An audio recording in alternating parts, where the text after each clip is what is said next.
My fellow leaders, today is the fourth time I've had the great honor of speaking to this assembly as President of the United States.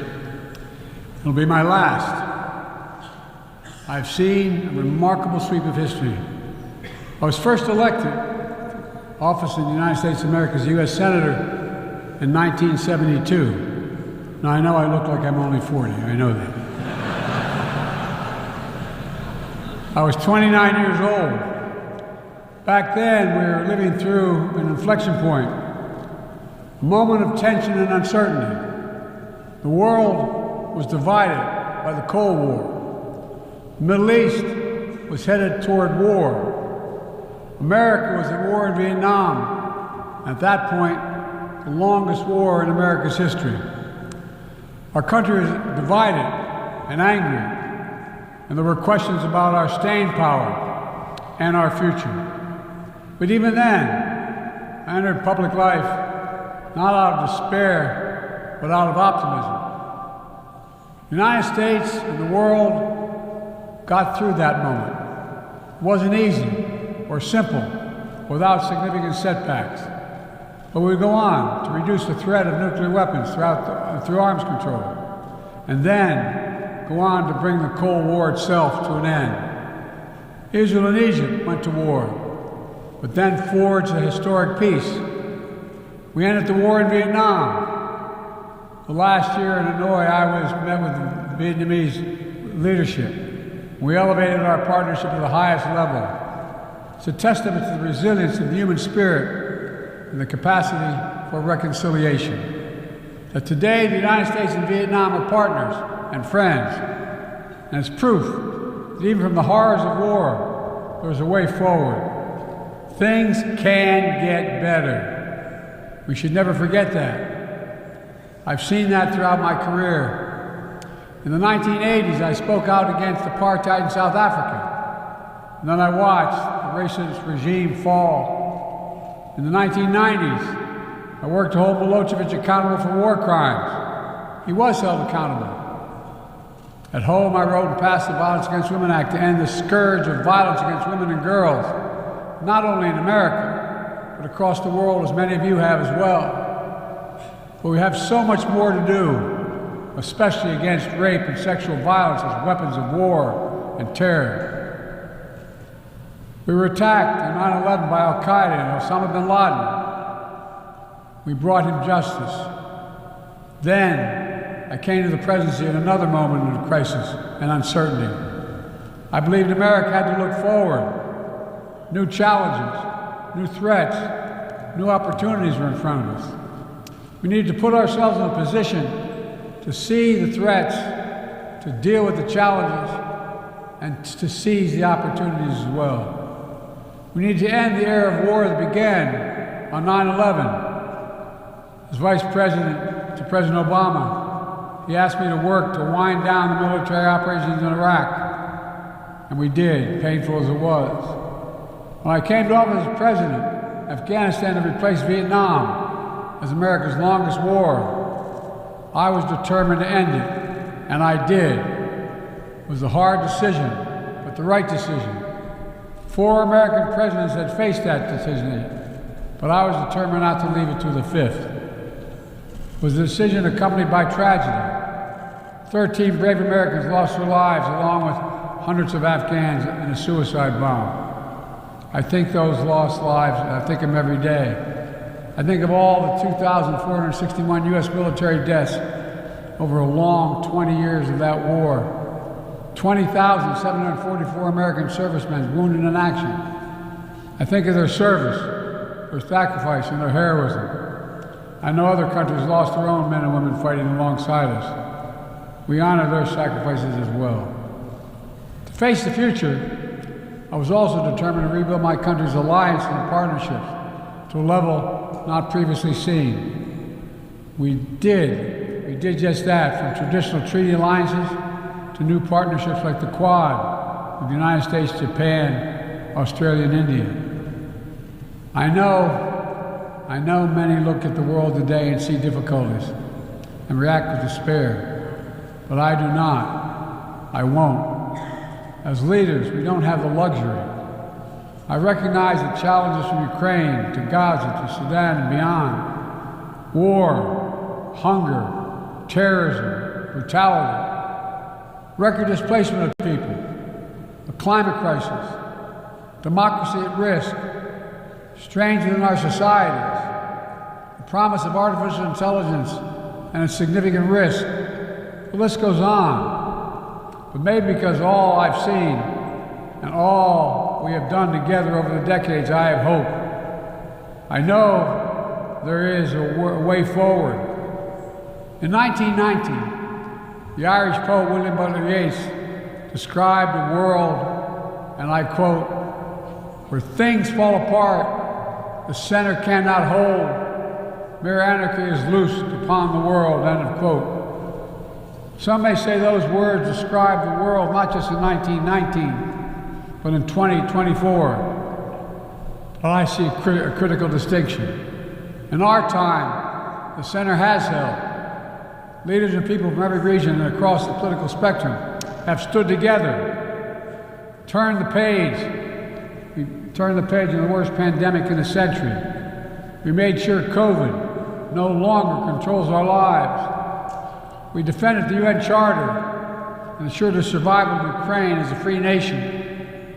My country made the largest investment in climate, clean energy, ever anywhere in history.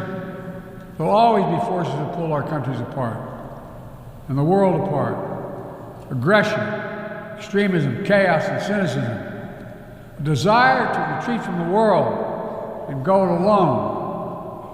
Our task is to make sure that the forces holding us together are stronger than those who are pulling us apart.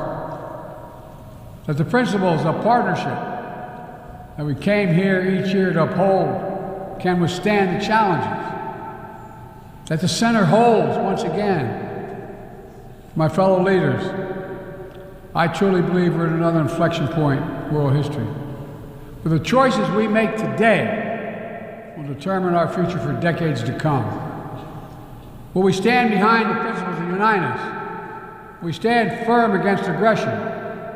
Will we end the conflicts that are raging today? Will we take on global challenges like climate change, hunger, and disease? Will we plan now for the opportunities and risk of a revolutionary new technologies? I want to talk today about each of these decisions and the actions, in my view, we must take. To start, each of us in this body has made a commitment to the principles of the UN Charter, to stand up against aggression. When Russia invaded Ukraine, we could have stood by and merely protested. But Vice President Harris and I understood that that was an assault on everything this institution is supposed to stand for. And so, in my direction, America stepped into the breach, providing massive security and economic and humanitarian assistance. Our NATO allies and partners in 50-plus nations stood up as well. But most importantly, the Ukrainian people stood up. I asked the people of this chamber to stand up for them. The good news is Putin's war has failed and at his core aim. He set out to destroy Ukraine, but Ukraine is still free. He set out to weaken NATO, but NATO is bigger, stronger, more united than ever before, with 2 new members, Finland and Sweden. But we cannot let up. The world now has another choice to make. Will we sustain our support to help Ukraine win this war and preserve its freedom? Or walk away and let aggression be renewed and a nation be destroyed? I know my answer. We cannot grow weary. We cannot look away. And we will not let up on our support for Ukraine. Not until Ukraine wins a just and durable peace in the UN Charter.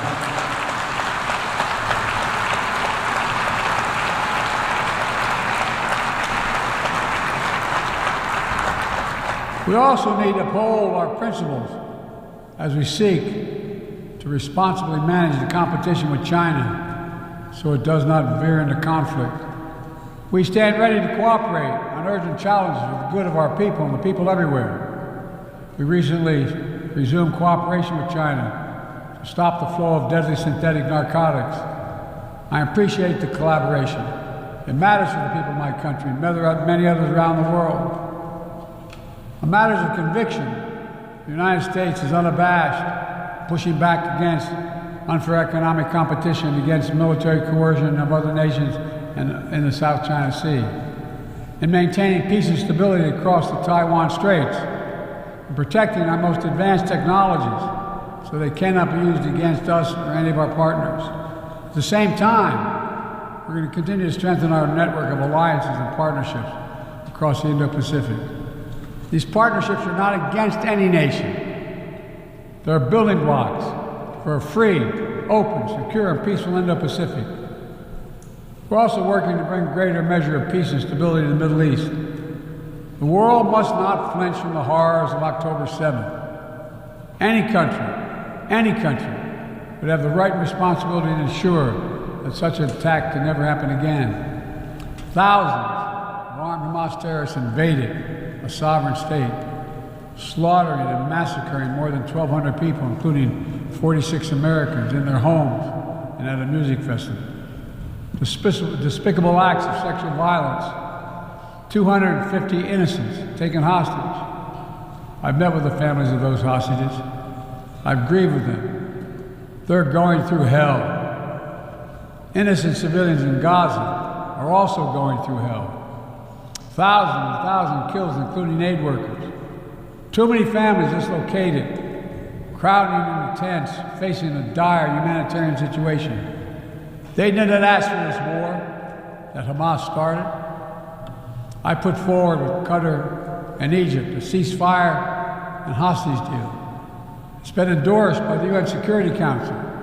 Now is the time for the parties to finalize its terms, bring the hostages home, and secure security for Israel and Gaza free of Hamas' grip, ease the suffering in Gaza, and end this war. On October 7th,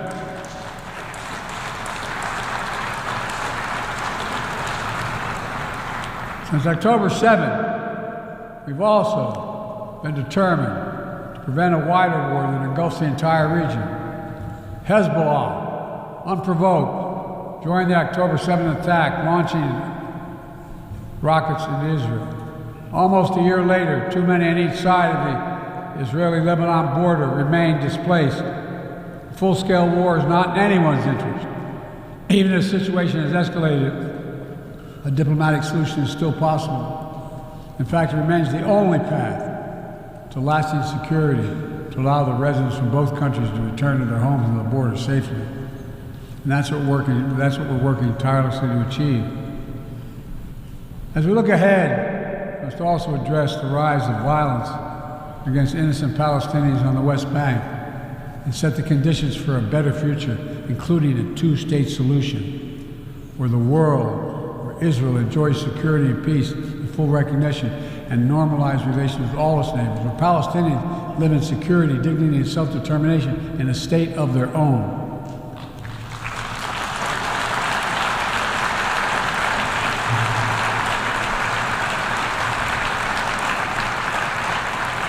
Progress toward peace will put us in a stronger position to deal with the ongoing threat posed by Iran. Together we must deny oxygen to its terrorist proxies, which have called for more October 7th and ensure that Iran will never, ever obtain a nuclear weapon. Gaza is not the only conflict that deserves our outrage. In Sudan, a bloody civil war unleashed one of the world's worst humanitarian crises. 8 million on the brink of famine. Hundreds of thousands already there. Atrocities in Darfur and elsewhere. The United States has led the world in providing humanitarian aid to Sudan, and with our partners, we've led diplomatic talks to try to silence the guns and avert a wider famine. The world needs to stop arming the generals, to speak with one voice and tell them, stop tearing your country apart, stop blocking aid to the Sudanese people, end this war now.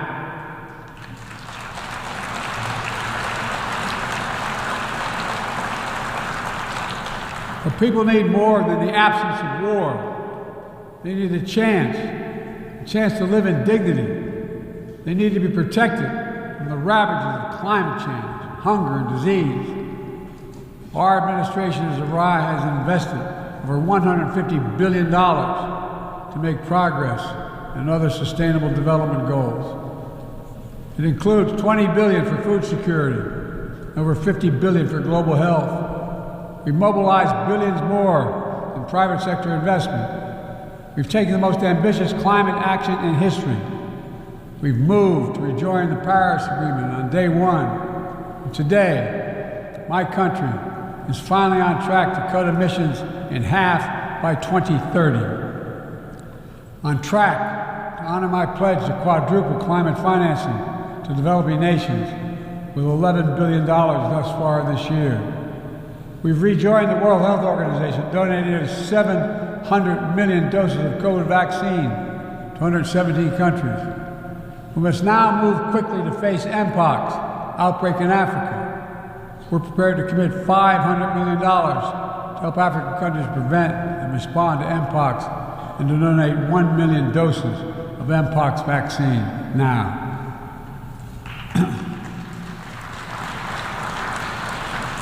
We call on our partners to match our pledge and make this a billion-dollar commitment to the people of Africa. Beyond the core necessities of food and health, the United States, the G7, and our partners have embarked on an ambitious initiative to mobilize and deliver significant finance to the developing world. We're working to help countries build out their infrastructure, to clean energy transition, to the digital transformation, to lay new economic foundations for a prosperous future. It's called the Partnership for Global Infrastructure and Investment. We've already started to see the fruits of this emerge in Southern Africa and Southeast Asia and in the Americas. We have to keep it going. I want to get things done together. In order to do that, we must build a stronger, more effective, and more inclusive United Nations. The UN needs to adapt and bring new voices and new perspectives. That's why we support reforming and expanding the membership of the UN Security Council.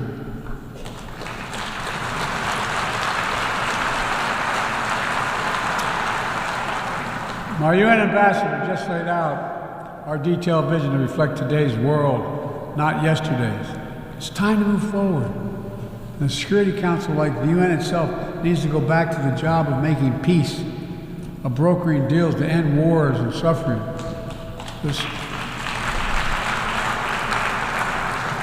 And to stop the spread of the most dangerous weapons, of stabilizing troubled regions in East Africa, from East Africa to Haiti, to Kenya-led mission that's working alongside the Haitian people to turn the tide.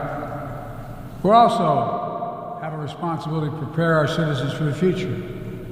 We'll see more technological change, I argue, in the next 2 to 10 years than we have in the last 50 years. Artificial intelligence is going to change our ways of life, our ways of work, and our ways of war. It could usher in scientific progress at a pace never seen before, and much of it could make our lives better. But AI also brings profound risks, from deep fakes to disinformation, to novel pathogens, to bioweapons. We've worked at home and abroad to define the new norms and standards. This year, we achieved the first ever General Assembly resolution on AI to start developing global rules of the road. We also announced a declaration on the responsible use of AI, joined by 60 countries in this chamber.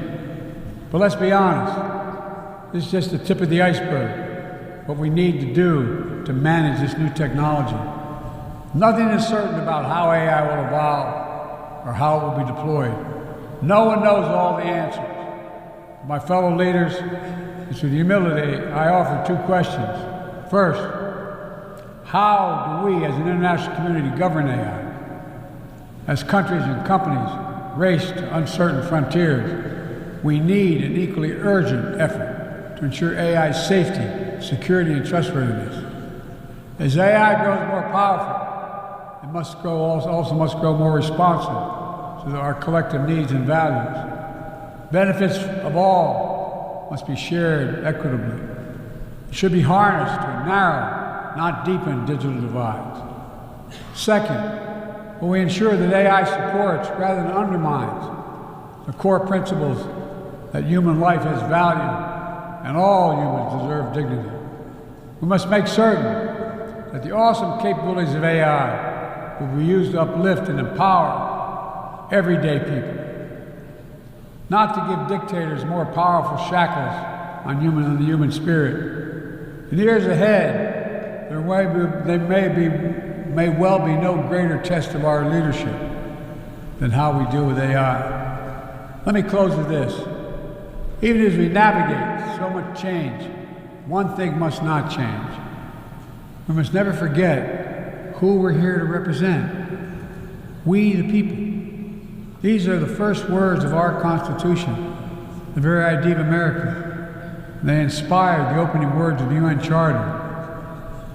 I made the preservation of democracy the central cause of my presidency.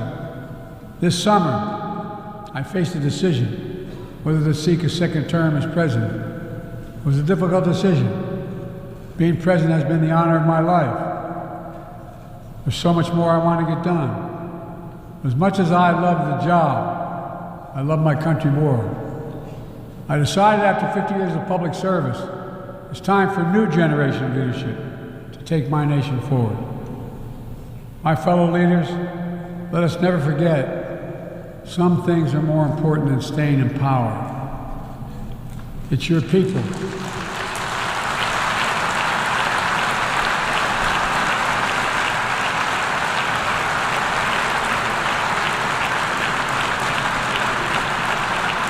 It's your people that matter the most. Never forget, we are here to serve the people, not the other way around. Because the future will be won by those who unleash the full potential of their people, to breathe freely, to think freely, to innovate, to educate, to live and love openly without fear. That's the soul of democracy. It does not belong to any one country. I've seen it all around the world, in the brave men and women who ended apartheid, brought down the Berlin Wall, fight today for freedom and justice and dignity. We saw it. That universal yearning for rights and freedom in Venezuela, where millions cast their vote for change that hadn't been recognized. But it can't be denied. The world knows the truth. We saw in Uganda LGBT activists demanding safety and recognition of their common humanity. We've seen citizens across the world peacefully choosing their future. From Ghana to India to South Korea, nations representing 1/4 of humanity will hold elections this year alone. It's remarkable, the power of we the people, that makes me more optimistic about the future than I've ever been. Since I was first elected to the United States Senate in 1972, every age faces its challenges. I saw it as a young man. I see it today. But we are stronger than we think. We're stronger together than alone.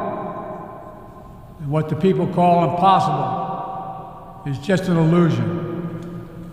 Nelson Mandela taught us, and I quote, "It always seems impossible until it's done. It always seems impossible until it's done." My fellow leaders, there is nothing that's beyond our capacity if we work together. Let's work together. God bless you all, and may God protect all those who seek peace. Thank you.